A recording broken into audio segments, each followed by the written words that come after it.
Hi everyone, hope you are doing well from wherever you're watching this channel, depending on your time zone. It was clear yesterday that President William Ruto is committed to make sure that the 4 IEBC commissioners are out from the office before Chebukati will retire. We know already he has constituted a tribunal to look into that matter and he is going to fire these commissioners. Already one has resigned. Of course, after this, Raila Odinga reacted. Raila has called for mass public participation on the same. Of course, is it going to start on 8th or 7th there? That is something closer to just maandamano. But after that, again, William Ruto and Ruto Gachagua have come out to castigate Raila Odinga for calling for mass public participation on this issue.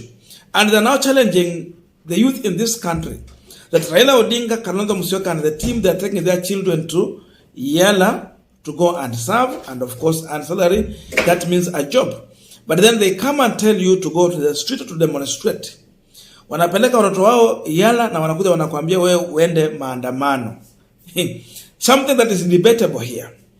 Because if you talk about Raila Odinga looking opportunity for his own family, it is also happening with William Ruto. And for Ruto, it is the worst. Because Ruto is already serving in the government. But we are all aware that one of his daughter is an ambassador. Another daughter is moving around in this country, flying from one county to another, and even outside the country, using taxpayers' resources. Challenge Ruto is hovering around this country. John Ruto is an ambassador. They are all using public resources, the money we are paying as taxes. So already that family is enjoying from the taxpayers' money. So before Ruto talk about Raila Odinga family and the job, he should be telling us about John Ruto and Challenge Ruto. That is what Gachagua also need to tell us. But again, Wahome Thuku is also telling Rigathi Gachagua and William Ruto what they are already aware or what they don't know about, in as much they are trying to do what they are doing. He's clearly telling Ruto and Gachagua, you are walking in Raila Odinga's trap just by the process you have initiated. You are making Raila Odinga to again get something to move around in this country, which will see you sink politically if you are not careful. Again, he is telling Gachagua to shut down with a tired statement of sijui watoto wa Raila Odinga waenda wapigana. And by the way, we know Odinga has been on the street. She has been tear gas like any other youth in this country. Every time Raila Odinga will call for maandamano, I have seen Odinga on the line of duty when the duty calls. Maandamano ikiitwa anakuwa pale na wananchi. So, and we have never seen Gachagua fighting for anything. We have never seen William Ruto's children fighting for anything. So he has no any more obligation to come and advise any youth in this country. This is what Wahome Thuku posted. I want us to go through it shortly. It's a little bit long, but it's something I would just want to read to you.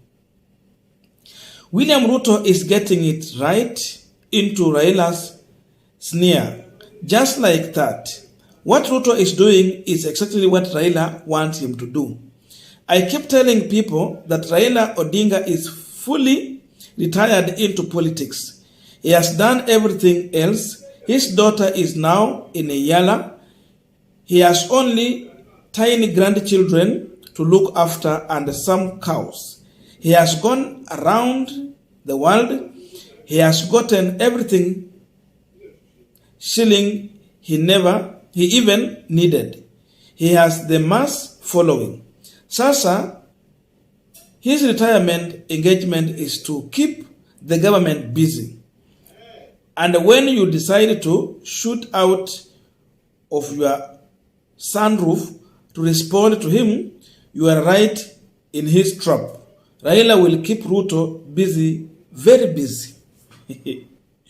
Someone said if there will be demos soon, they will be attended not because Raila will have called for them, but because people want to vent. Okay, hope you are getting that point clear. I may not participate, but don't underestimate Raila's mobilization. That means people are going to attend those demonstrations. Wengine, they will come with even ill motive, and of course, it will be part of demonstration. Now, on the issue of the children, Wahome Thuku is telling Ruto Gachagua to shut down with his tired ideas.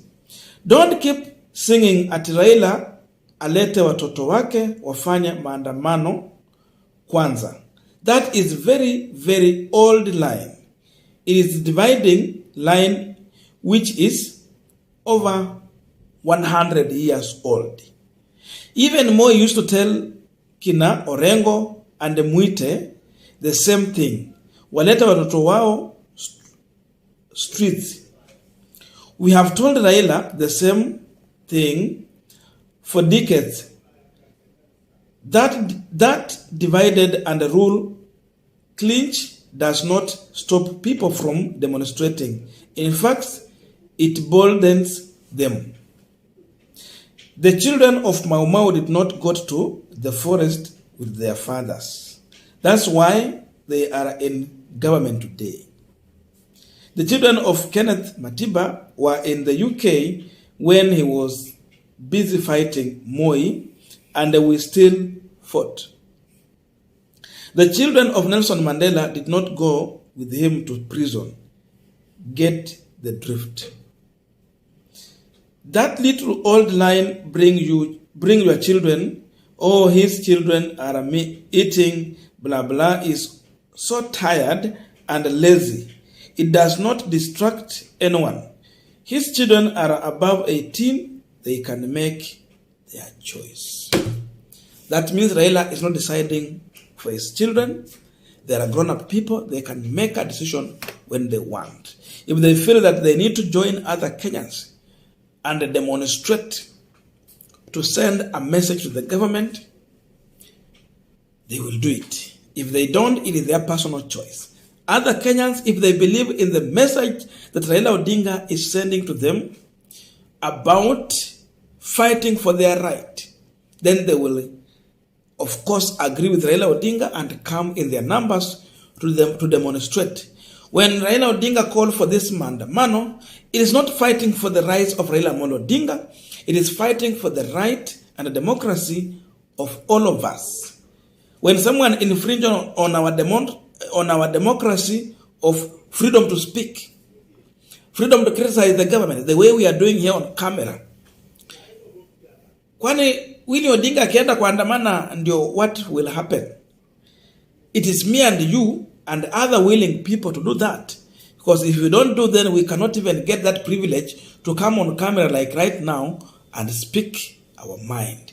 We cannot, even commenting there, you cannot. We will be somewhere like where Uganda is going through, where Museveni decide when to shut down the internet and when to come and arrest you for speaking or criticizing his government. So, people will come out because they have a reason why to do so. And I agree with the Wahome Thuku.